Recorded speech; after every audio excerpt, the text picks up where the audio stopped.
Sí, ahora que lo sabes que más tarde, no me le poner otra. No, solo la salsa, pero me tiré al máximo, pero razón, eso es lo que me pero. Perdón.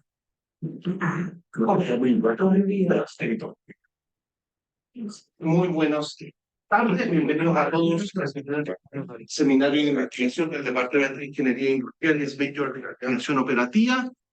Hoy día tenemos el placer de contar con Andrés Lagos, alumno magíster de nuestro departamento, quien trabaja junto con los profesores Álvaro Lorón y Rodrigo Carrasco en el desarrollo de su trabajo y es parte ahora del equipo de innovación de Highly Innovative Fuels, empresa líder en la producción de combustibles sintéticos a nivel mundial, y nos viene hoy día a presentar su trabajo Optimization Based Design Model for an Off-Grid e-Methanol Plant with Wind Energy Supply. Andrés, muchas gracias. Adelante. Muchas gracias, profesor. Hola a todos. Aquí varias gracias por venir. Te voy a contar un poco lo que ya ha sido el trabajo de mi tesis que está terminando, que ha sido en conjunto con dos profesores de la universidad, Rodrigo Carrasco y Álvaro Lorca, y la empresa HIP Global, Highly Innovative Fuels. Y eso, como dijo el profesor, se trata de un modelo de optimización para el diseño de plantas químicas, ¿ya? Precisamente con energía renovable proveniente del viento. ¿Okay? Un contexto un poco de lo que es HIP Global primero. Lo que hace HIP Global son combustibles sintéticos, ¿ya? El mundo se encuentra, como todos sabemos, en una carrera por la descarbonización y hay sectores que lamentablemente no pueden electrificarse tan rápido como lo son la aviación y el transporte marítimo, que son sectores que necesitan alta potencia y para ellos la electrificación no es suficiente, ¿cierto? Los e-fuels carbono neutrales permiten almacenar y usar esta energía sin necesidad de cambiar la infraestructura existente y HIP Global busca convertirse en la empresa líder en producción de estos combustibles en los próximos años. ¿Okay? Actualmente se encuentra en operación la planta demostrativa Carbón en Punta Arenas, ¿ya? Porque que produce hoy día gasolina de carbono neutral, y tenemos proyectos en Texas, Tasmania, Magallanes, Paysandú, Uruguay, y una oficina comercial en Alemania. ¿Okay? ¿Por qué e-fuels? Muchos se preguntan cómo esta diferencia, o sea, ¿por qué preferiría usar benzina antes que batería? Y es por una cosa práctica de densidad energética en cuanto a volumen y en cuanto a masa, ¿cierto? Tiene un gráfico que nos muestra todos los, o sea, muchos energy carriers, ¿cierto? O sea, transportadores de energía. Podemos ver que las baterías de litio, las baterías de sulfuro están aquí, y tenemos todo el resto de los combustibles con un factor de 10 veces más capacidad de transportar energía, ¿cierto? Aquí tenemos megajoules por kilo y megajoules por litro. Muchos hablan del hidrógeno también, el hidrógeno está por aquí, muchos megajoules por kilo, pero muy pocos por litro, ¿cierto? Un combustible muy poco denso, lo cual lo hace también difícil de manejar. Y para las industrias que estamos apuntando nosotros, como los camiones, la aviación y la industria marítima, estas cosas son muy importantes. La energía específica, que es energía por unidad de masa, es muy importante para los camiones, ¿cierto? Por las restricciones de los caminos. Para la aviación, la densidad energética en términos de volumen también es muy importante. Y para la industria marítima, el precio, por supuesto, que es lo que va moviendo la industria, ¿ya? ¿Por qué Chile? ¿Por qué empezó esta empresa en Chile? Y es porque tenemos recursos renovables de calidad mundial, ¿cierto? Como pueden ver ahí, el árbol crece para el lado por la cantidad de viento que hay. Tenemos de los factores de planta mejores del mundo en Punta Arenas. También somos un país que tiene buena base para inversiones, ¿cierto? Y acceso a mercados en Norteamérica, Asia y Europa por el Estrecho de Magallanes. Hay una oportunidad regional, hice un estudio hace poco, que se pueden hacer 29.000 millones de dólares de inversión en proyectos de hidrógeno verde en Magallanes.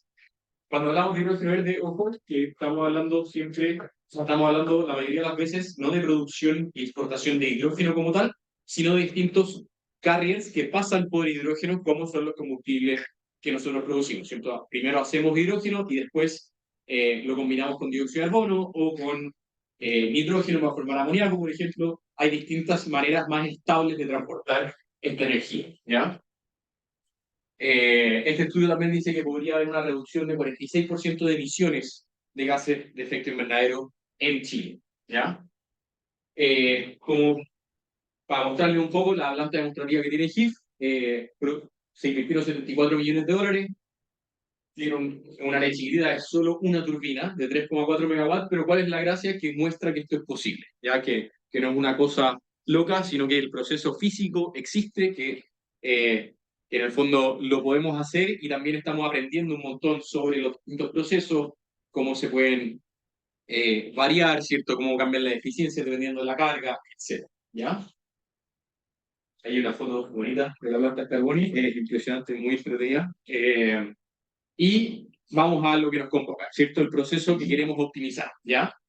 Hay un proceso, por ejemplo, acá tenemos un proceso simplificado que podemos tener energía del viento que se almacena o no, ¿cierto? En una batería de qué porte.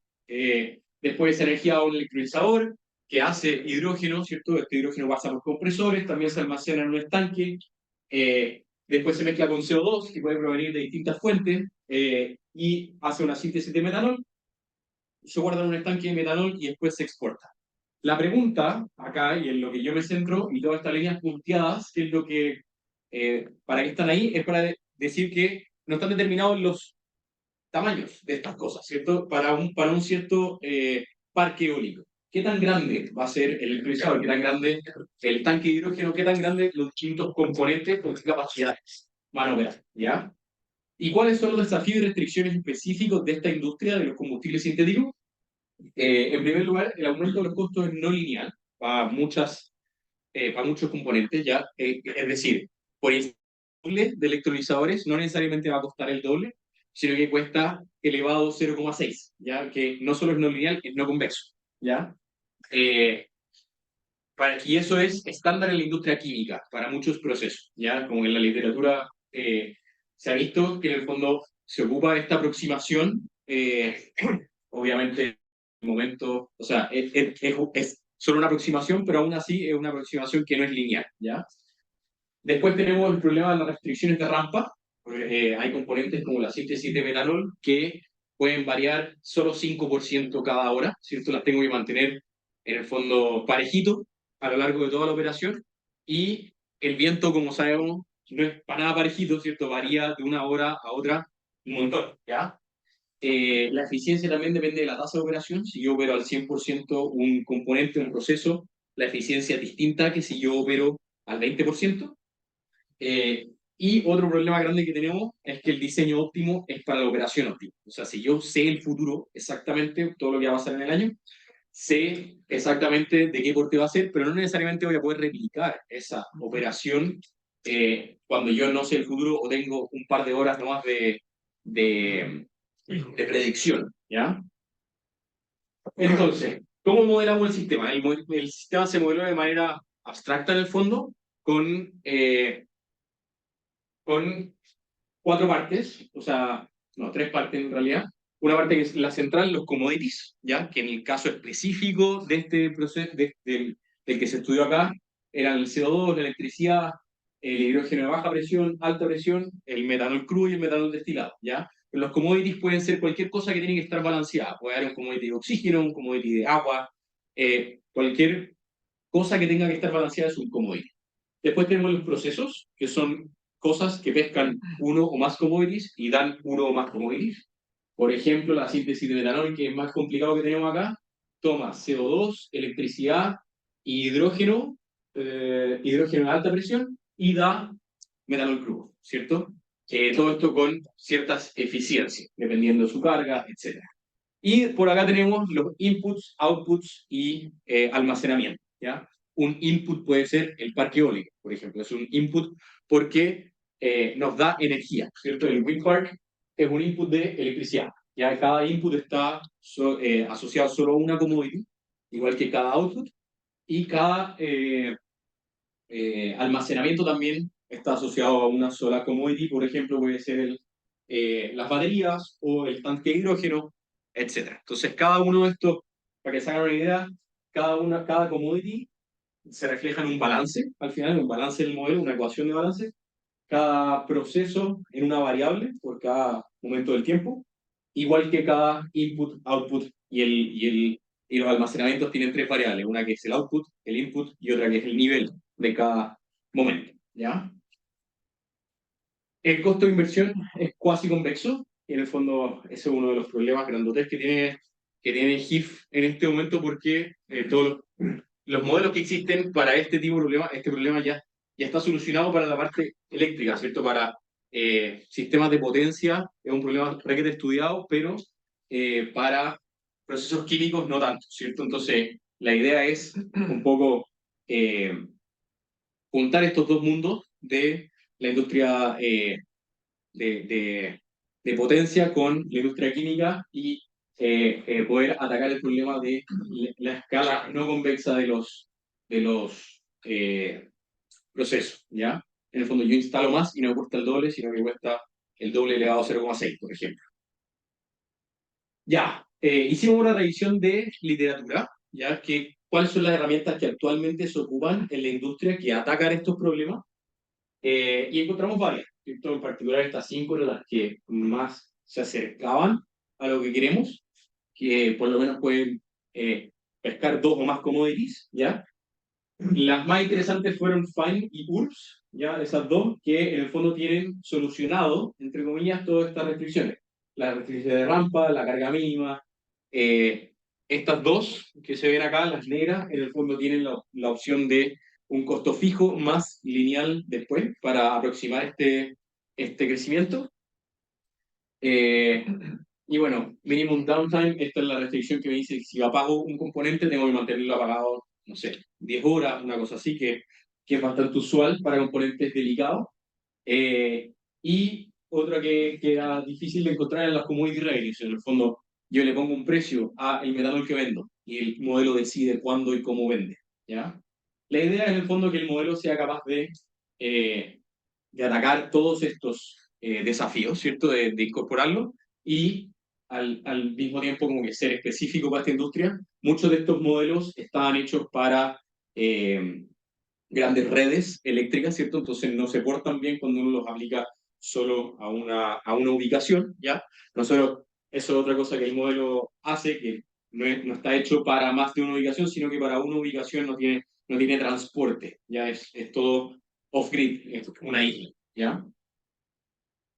Bien, después tenemos, ya más yéndose al modelo, están las variables y los parámetros. Creo que de aquí lo único importante es definir un poco las variables, ¿ya?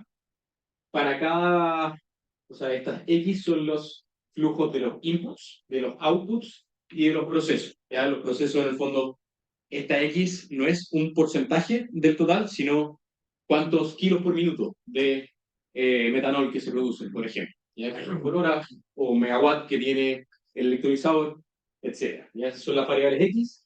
La variable S es cuántas toneladas tengo guardadas en el estanque de hidrógeno, por ejemplo.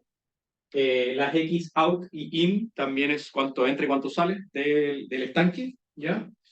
Esta variable que es binaria, el mu, es para saber si el proceso está operando o no en el instante t. Esta es la variable que en el fondo nos da que el problema sea entero, ¿ya? No es un problema lineal porque yo tengo que apagar ciertos componentes. La síntesis de metanol, la destilación tienen cargas mínimas del 60% y a veces tengo que apagar, ¿ya? Y las N son de qué porte son, ¿ya? Entonces, una restricción lógica que podemos sacar al tiro es que X es menor que N, ¿cierto? N es la capacidad máxima, X es la capacidad en cada minuto, ¿ya? Entonces, estas N van a ir a la función objetivo como costo de instalación, la instalación de los distintos procesos. Los parámetros, bueno, en el fondo todo lo que se pueden imaginar en términos de costo de instalación, el CAPEX, el OPEX, que es el factor de operación y mantenimiento, bueno, todo lo necesario para el modelo. La función objetivo, primero tiene la suma de la instalación de los inputs, ya es CAPEX por la anualización de ese CAPEX, estamos en el fondo minimizando el costo anualizado, ¿ya? me cuesta, no sé, 50 millones de dólares, pero a 20 años. Entonces yo anualizo esa inversión con el annuity factor más el operation and maintenance factor, que es el qué porcentaje del CAPEX me voy a gastar cada año en mantener esta máquina, ¿ya? Por la cantidad que yo voy a construir. ¿Ya? Aquí en el parque eólico, por ejemplo, se estima que el CAPEX es algo así como $1.000.000 por megawatt, y yo voy a construir 325 megawatts, entonces son $325 millones por este factor que en el fondo lo reparten los 20 años. ¿Ya? Esto es parámetro, y esta es la única variable que hay aquí. Lo mismo para los otros. La diferencia es, o sea, para el storage es lo mismo, y para los procesos que escalan no convexos, esto es lo que le decía, está este factor, n a la gamma, ¿ya? Vamos a ver cómo vamos a aproximar ese factor después, pero en el fondo tenemos ese problemita ahí para ciertos procesos donde ese gamma no es 1, ¿cierto? Que está más o menos entre 0,5 y 1. Después tenemos, a lo mismo se le suma el costo de los inputs. Por ejemplo, si yo quiero poner el CO2, lo voy a comprar líquido de una empresa que me dice, este es el precio. Bueno, voy a sumar cuánto viene de ese input por el precio que me pone esa empresa a la función objetivo para ver cuánto me conviene comprar, ¿ya? Menos, porque es una ganancia, ¿cierto? Lo que yo venda por los outputs. Acá, en general, o sea, en este ejemplo, es la exportación de metanol, ¿ya? Este metanol limpio, por el precio que tiene, es lo que entra, y le puedo añadir costos de encendido a ciertos componentes, ¿ya? Por ejemplo, está demostrado que el electrolizador, mientras más se prende y se apaga, se degrada más rápido. Nosotros podemos ponerle un costo ahí, oye, sabes que voy a pagar $200 cada vez que se prenda, ¿ya? Bueno, este costo está reflejado en esa variable, en el costo de encendido. Ya, las restricciones, a grandes rasgos, tenemos un balance por cada commodity. Como les decía antes, para cada tiempo, cada commodity tiene que estar balanceada. La energía no se crea ni se destruye, por ejemplo. Tiene un balance para los almacenamientos, ¿cierto? Lo que hay ahora es lo que había en el T-1 más lo que entra menos lo que sale, con las eficiencias respectivas, y las capacidades que ya les había explicado. También hay eh, otras restricciones para la rampa de los procesos, la carga mínima, los costos de encendido y los tiempos mínimos de encendido y apagado, ¿ya? No creo que queramos meternos tanto en esto, sino más bien lo... Ah, ya. ¿Y cómo aproximamos esto que les decía de la escala no convexa? No, lo que se hace normalmente es ponerlo lineal, ¿cierto? Esto es de la industria eléctrica, digamos. Si es que yo pongo el doble de parque eólico, me cuesta el doble, lo que es lógico, pero no es así para procesos como la síntesis de metanol. Entonces, lo real es la línea azul. La aproximación lineal es la línea verde. Como pueden ver, es re mala. Lo que hicimos nosotros es hacer una aproximación lineal a tramos, ¿cierto? De esto con la línea naranja punteada. Ya, como pueden ver, está bastante más cerca de lo que está la línea verde, pero sigue siendo una aproximación.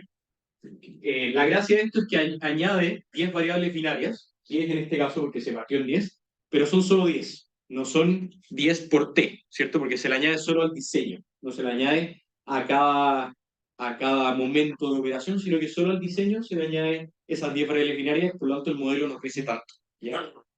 De hecho, no crece casi nada, imagínate lo que crece. Acá está para la síntesis de metanol y para la destilación de metanol lo mismo. Esas son las ecuaciones que hacen que esto sea posible, y que me dice se puede poner en cualquier lugar de esta interpolación, o cero, ¿ya? O cero es importante porque quizás... ¿Sí, profesor? Quizás me estoy adelantando. Esto de las restricciones de la función lineal del trabajo, ¿lo implementaron ustedes, estas restricciones? Esta misma sí, porque...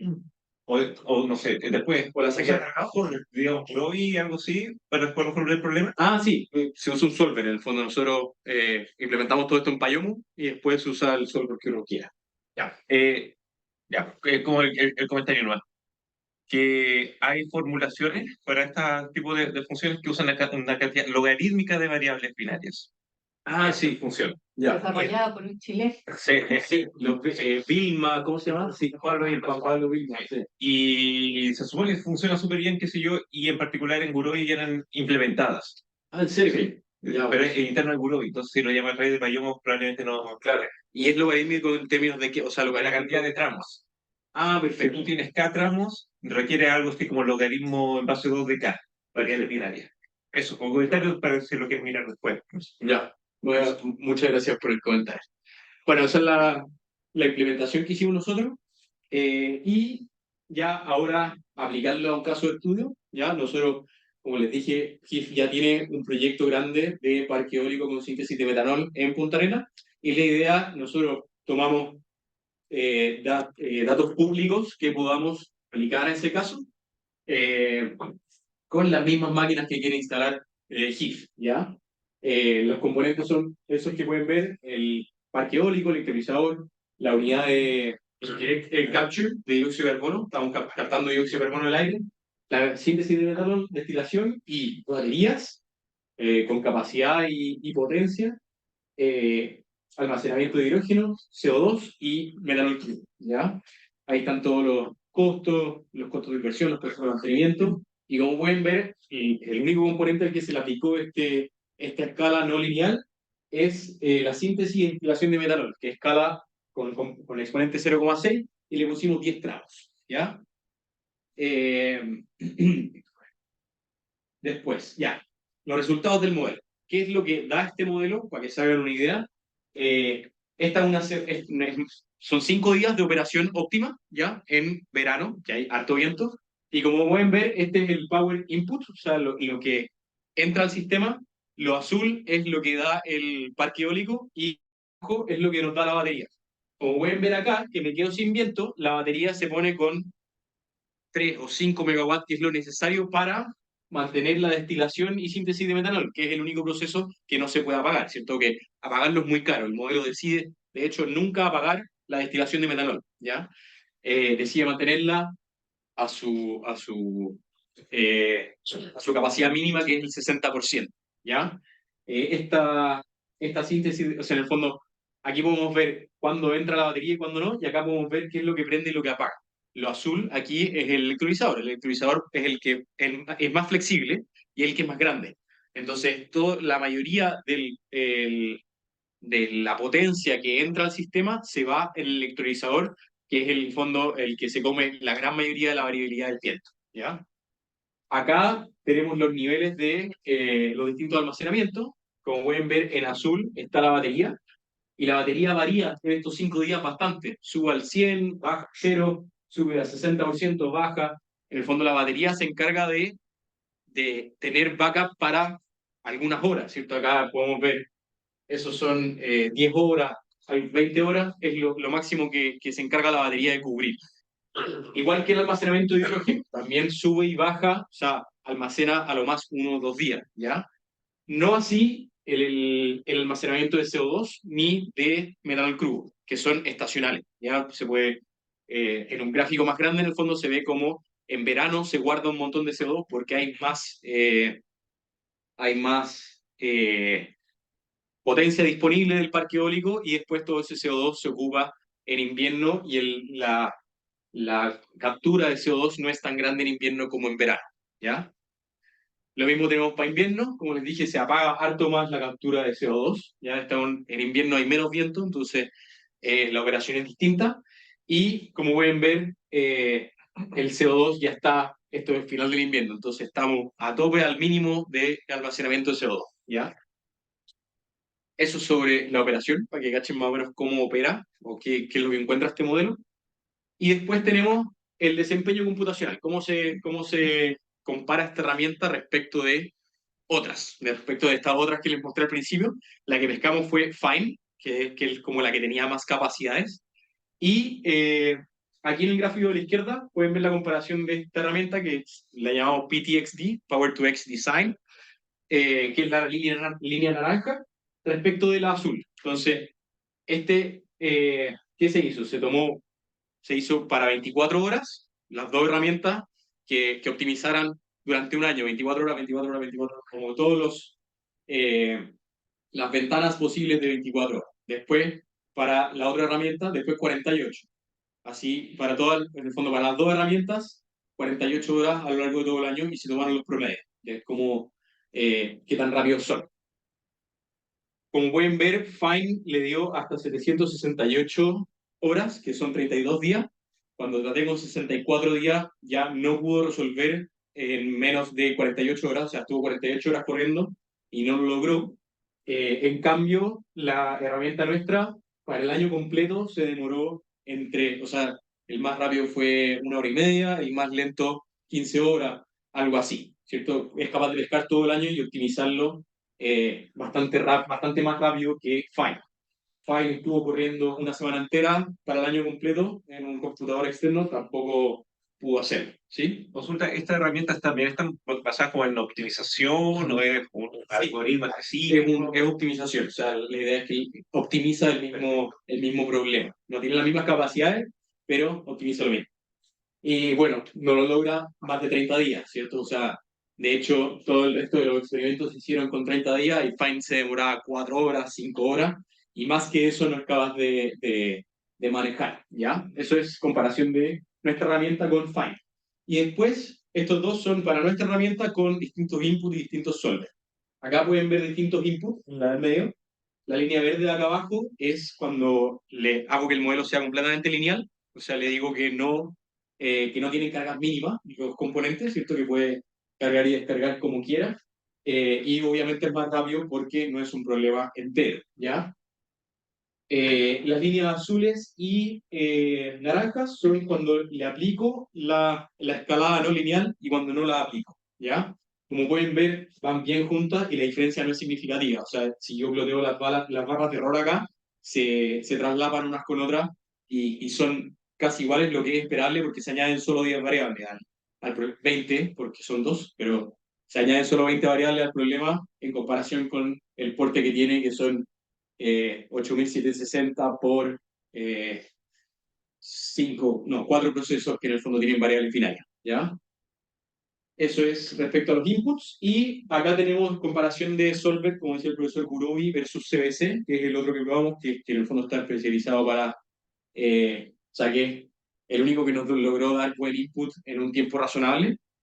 Acá pueden ver las dos líneas punteadas son de Kurobi, que es el caso lineal versus el caso completo, y las dos líneas gruesas son de CBC, que es el caso también lineal versus el caso completo, ¿ya? Como pueden ver, Kurobi es harto mejor que CBC.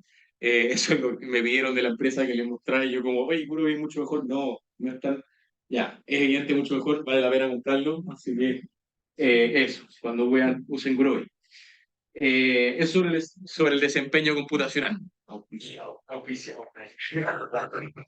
Después, y ahora ya tenemos como lo más importante, que es el diseño obtenido. ¿Qué diseño obtenemos para la planta? ¿Ya? En esta columna tenemos lo que encuentra Fine en estos 30 días, ¿ya? Pesqué el mejor. El mejor que Fine, los mejores 30 días del año que Fine fue capaz de optimizar, y la verdad es que bien malo, o sea, como que no sé qué es lo que hace internamente, se supone que optimiza, pero no instala baterías, no instala almacenamiento de hidrógeno, instala muy poca capacidad de electrolizadores para mantenerlos lo más cargados posible, o sea, instala 26 megas para mantenerlo al 99,5% de carga, lo cual claramente no es bueno. Y lo que hace el PTX-10 en 30 días, esta ya no es la mejor, sino que es la mediana la corrida mediana de estas 300 corridas que se hizo, y instala 260 megawatts de electrolizadores para mantenerlos más o menos al 60%, ¿ya? Ahí está el óptimo. Eh, Eso es para 30 días de PTX-10, esta segunda columna.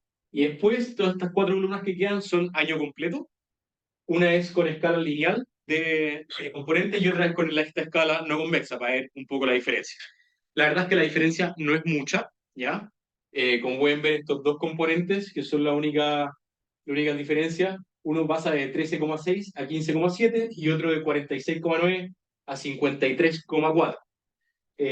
La diferencia no es mucha, pero, pero sí es algo, y se puede explicar porque en el fondo también dependen del porte del electrolizador. Si yo instalo el mismo electrolizador, no tiene mucho sentido instalar una síntesis de metanol más grande, ¿ya? También se pueden ver diferencias en cómo, o sea, en los almacenamientos, distinta cantidad de almacenamiento, pero es significativo en términos de los mismos componentes, o sea, varían un 15%, un 10%, pero se ve que no es significativo en el CAPEX total, porque al final son además los que cuestan menos. La síntesis de metanol es lo más barato dentro de los procesos de la planta, el electrolizador es al final lo que es más caro, por lo tanto se refleja en un 1,4% y 1,3% en el CAPEX total, ¿ya? Se hizo el mismo experimento para una cosa más grande, ¿cierto? En vez de 325 megas, hagamos 3250 megas para ver si hay más diferencia. Y el resultado es más o menos lo mismo. Como que hay diferencia en la instalación de 10-15%, pero en el CAPEX total eso se refleja en 1%, no más que eso, ¿ya? Aquí podemos ver como la distinta instalación. Esta es para la síntesis de metanol y destilación de metanol. La línea roja es cuando se toma lineal, o sea, decidió estar ahí, y la línea azul para cuando se toma la aproximación no convexa, o sea, decidió estar ahí. No es muy grande la diferencia como pueden ver, y se debe más que nada a que los otros procesos siguen escalando lineal, ¿ya? Esto es para el caso chico, de 325 megas, y esto es para el caso grande de 3250, ¿ya? Como pueden ver, la diferencia no es mucha, pero eso es algo que aprendimos, como que dependemos también de los otros procesos que no escalan no convexos, sino que escalan lineal. Bien, para terminar, un poco cuáles son las proyecciones, como qué tanto se puede aplicar este modelo, y se puede aplicar bastante porque GIF Global pretende crecer mucho en los próximos años. Aquí como diapositiva de propaganda. Queremos convertir más de 5 millones de vehículos de pasajeros en carbono neutrales en el 2035, invertir más de 50 mil millones de dólares a lo largo de todo el mundo en 12 fases, captura de 25 millones de toneladas de carbono al año, mucha producción de hidrógeno verde, de combustible sintético y sobre todo desarrollo de tecnología innovadora para estos procesos. Muchas gracias. Muchas gracias. ¿Preguntas? Por favor. La gran pregunta, ¿los costos van a ser competitivos? ¿Se anticipa que puedan ser competitivos con los de los combustibles? Muy buena pregunta, es como la pregunta que tenemos en la empresa. La verdad es que sí, con el precio que tomé yo para el metanol, o sea, lo ideal sería como minimizar el precio del metanol, pero eso es una división, entonces no es lineal la función objetivo y no es la idea. Yo le fijé el precio del metanol en $1.100 la tonelada, ¿ya? Que no es, o sea, no es precio de mercado para metanol, pero tampoco es el doble, es 1,5 veces lo que cuesta hoy día, y aún así el modelo da resultados positivos, o sea, el business case es positivo para estos 20 años, ¿ya? Lo que nos dice que podemos bajarle incluso el precio de esos $1.100, no va a costar lo mismo, pero va a costar 1,5 veces, lo cual para muchas empresas es atractivo si es carbono neutral. Eso. Pues, Andrés, muy interesante el trabajo. Oye, tal vez al final en términos como de dimensiones, número de variables, restricciones, el modelo orden de qué era más o menos. Es para hacerme una idea, dado los tiempos de que eso creo que no lo alcancé a... Eh, es un modelo bastante chico, déjeme ver por acá. Tenemos 8.000 horas por 4 procesos, que son ¿cuánto? 8.000, 2.000, ¿cierto? 32.000 variables enteras. Ya eso es lo que... Eso ya, ok, Sí, de ese orden estamos hablando. perfecto. Más las 10 de la lineación, por eso era relevante. Exactamente. Ya. Querían bajar el 4. Hay un vez, porque podrían bajar. Su modelo Fine no pesa. Pesa, muy, muy mal. Pero, a ver, es decir, es un modelo. No lanza algunas dudas de que a lo mejor lo implementaron mal, alguna cosa así. Sí, o sea, estuve peleando con ese modelo 2 semanas porque era pésimo y como que la conclusión fue, nada, o sea, revisé muy bien qué hacía de cada instalación, en el fondo los balances de masa estaban bien, los balances de cada una de las commodities hacían sentido, pero llegaba a un óptimo que claramente no era óptimo. Como las ecuaciones hacían en el mismo sentido que las nuestras, pero seguramente tenían algo adentro que simplifica el problema o que hace algo que no es capaz de capturar todo el... De ahí que tú le preguntaste a los que escribieron el No, lo miré en la documentación nomás y en el fondo sigue los pasos de esa herramienta, pero no lo... Sí, de hecho, eso era un poco mi pregunta como anterior, que hay muchos como herramientas, software que dicen como optimización, pero son unas cajas negras que Bueno, hacen claro, un poco de esa es la lado, otra, dicen que optimización y no es optimización. bueno, puede ser eso. ¿Sí? Tú en los gráficos que mostraste las operaciones en los 5 días óptimos de invierno y verano, ¿a qué se deben esas caídas tan grandes en un día? Asumo que estos son 5 días, esto un día completo que no hubo viento. Sí, es normal. Algo que es interesante que creo que vamos a publicar, de hecho, es el análisis del viento. El viento no es como el sol que yo puedo predecir más o menos una curva o hacer un clustering de los días de sol. El viento es absolutamente impredecible, como si hago la serie de tiempo del viento, no tiene una... O sea, hay lugares en los que el viento efectivamente es más grande en la tarde, pero, por ejemplo, en la Patagonia es absolutamente impredecible y tengo días enteros en los que no hay viento y después una semana entera que sopla sin parar. Entonces, ese es como el desafío al final, que no puedo prepararme tanto para lo que viene en el futuro, sino que tengo además 2 horas de, de predicción, ¿cierto? Sí. ¿Cómo consideraste el viento? O sea, ¿lo consideraste en base en las predicciones? ¿Cómo lo hiciste? Bueno, yo tomé ¿Hay un un año modelo entero. estocástico aquí? No hay un modelo estocástico, esto es absolutamente determinístico y el modelo sabe el futuro. De hecho, eso no lo hablé acá, pero la segunda vuelta de esto es hacer un modelo dinámico de optimización, o sea, de optimización dinámica, que sea capaz de, sabiendo el nivel de hoy día de todos los estanques y en el fondo una predicción de 2 o 3 horas, ser capaz de tomar una decisión que se acerque lo más posible a esta operación. Pero no hay un modelo estocástico detrás y el viento que tomé es en el fondo un modelo público que uno puede descargar exactamente el viento para un año y sabe cuánto es.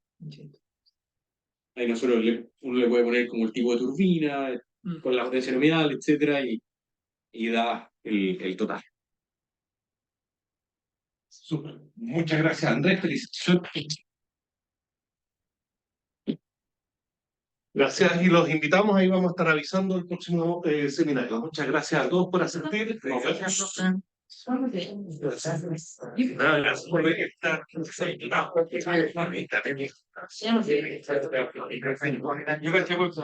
Dale, no, la próxima